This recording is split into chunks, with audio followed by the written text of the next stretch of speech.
Japan ਤੋਂ ਬਹੁਤ ਬੁਰੀ ਖਬਰ ਆ ਰਹੀ ਹੈ। ਜਾਪਾਨ ਦੇ ਸਾਬਕਾ ਪ੍ਰਾਈਮ ਮਿਨਿਸਟਰ ਨੂੰ ਕੱਲ ਗੋਲੀ ਮਾਰ ਕੇ ਮਾਰ ਦਿੱਤਾ ਗਿਆ ਹੈ।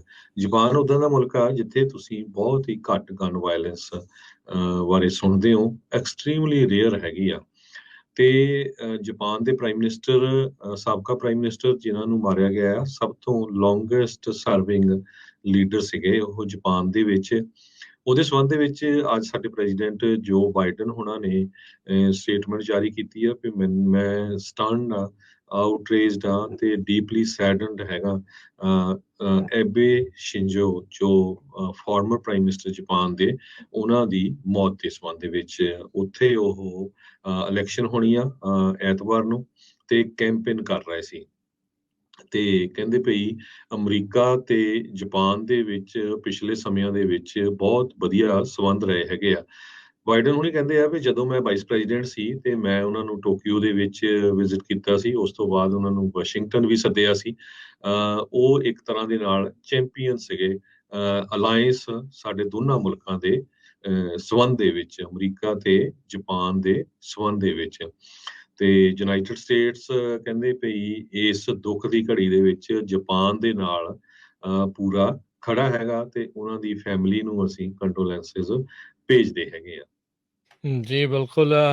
ਇਸ ਬੰਦੇ ਨੇ ਜਿਹਨੇ ਇਹ ਕਤਲ ਕੀਤਾ, ਅਸੈਸੀਨੇਸ਼ਨ ਕੀਤੀ, ਉਹਨੇ ਘਰੇ ਹੀ ਜਿਹੜੀ ਕਹਿੰਦੇ ਆ ਵੀ ਇਹ ਹਥਿਆਰ ਜਿਹੜਾ ਉਹ ਬਣਾਇਆ, ਕੈਮਰੇ ਦੇ ਰੂਪ ਦੇ ਵਿੱਚ ਉਸ ਲੁਕਾ ਕੇ ਉੱਥੇ ਉਹ ਲੈ ਕੇ ਗਿਆ ਸੀਗਾ।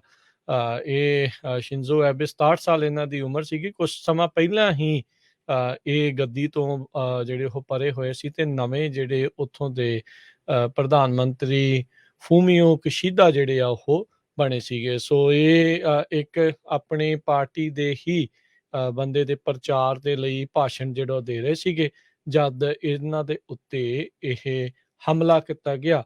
ਤੇ ਇਸ ਦੀ ਉਸ ਟਾਈਮ ਦੇ ਉੱਤੇ ਬਾਅਦ ਦੇ ਵਿੱਚ ਫਿਰ ਜਿਹੜੀ ਉਹ ਮਦਦ ਹੋ ਗਈ। ਪੂਰੀ ਦੁਨੀਆ ਭਰ ਦੇ ਵਿੱਚੋਂ ਸਾਰੇ ਹੀ ਜਿਹੜੇ ਆ ਉਹਨਾਂ ਲੀਡਰਸ ਨੇ ਇਸ ਅਸੈਸੀਨੇਸ਼ਨ ਦੇ ਉੱਤੇ, ਕਤਲ ਦੇ ਉੱਤੇ ਨਿੰਦਾ ਜਿਹੜੀ ਆ ਉਹ ਪੇਸ਼ ਕੀਤੀ ਆ। ਸੋ ਇਹ ਹੁਣ ਦੇਖੋ ਅੱਗੇ ਕੀ ਹੁੰਦਾ। ਜਿੱਦਾਂ ਤੁਸੀਂ ਆਲਰੇਡੀ ਦੱਸਿਆ ਵੀ ਇਹ ਜਾਪਾਨ ਦੇ ਸਭ ਤੋਂ ਲੰਮਾ ਸਮਾਂ ਪ੍ਰਧਾਨ ਮੰਤਰੀ ਜਿਹੜੇ ਉਹ ਰਹੇ ਹੈਗੇ ਆ। ਸੋ ਅੱਗੇ ਕੀ ਹੁੰਦਾ ਹੈ, ਕੀ ਇਸ ਦੇ ਪਿੱਛੇ ਹੋਰ ਆ। ਜਿਹੜਾ ਮਾਰਨ ਵਾਲਾ ਸੀ, ਹਥਿਆਰਾ ਸੀ, ਉਸਨੇ ਕਿਹਾ ਵੀ ਮੈਂ ਇਸ ਦੀਆਂ ਪਾਲਿਸੀਜ਼ ਤੋਂ ਜਿਹੜਾ ਉਹ ਨਾਖੁਸ਼ ਸੀਗਾ, ਜਿਸ ਕਰਕੇ ਇਹ ਗੋਲੀ ਜਿਹੜੀ ਉਹ ਚਲਾਈ ਗਈ ਆ। ਪਰ ਇਸ ਨੂੰ ਹੋਰ ਵੀ ਕਈ ਐਂਗਲਸ ਤੋਂ ਹੁਣ ਜਿਹੜਾ ਉਹ ਦੇਖਿਆ ਜਾ ਰਿਹਾ ਤੇ ਇਹ ਜਾਂਚ ਜਿਹੜੀ ਆ ਉਹ ਚੱਲੇਗੀ ਇਸ ਪੂਰੇ ਕਤਲ ਜਿਹੜਾ ਕੀਤਾ ਗਿਆ ਆ ਉਸ ਦੇ ਬਾਬਤ।